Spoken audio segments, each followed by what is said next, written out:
In this video, I'm gonna show you how you can bypass the Microsoft account sign in during the Windows installation. So if you guys enjoyed the video, make sure to drop a like, also subscribe for more content like this. So if you're seeing this screen about signing in into the Microsoft account during the Windows setup, you are not forced to do this.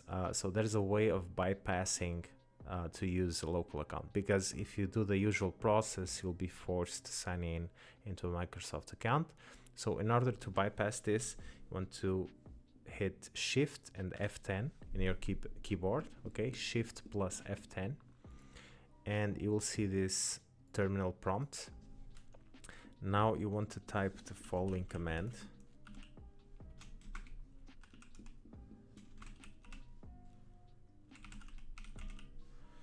So just type this command exactly as you see here, and then hit enter.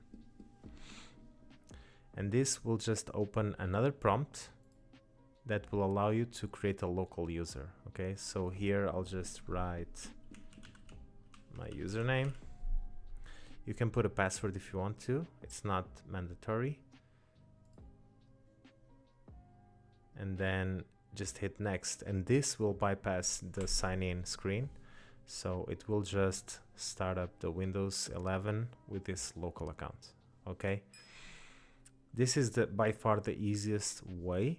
There's another way that involves a few more steps. So I will be also talking about that in another video.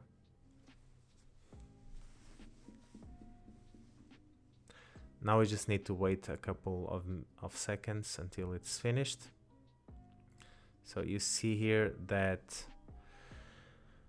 you can choose the privacy settings. So I'm just gonna disable these settings in my case, then accept, and then boom, there you go. So you're just signed in into Windows 11, and you can see that this is a local account, as you can see here.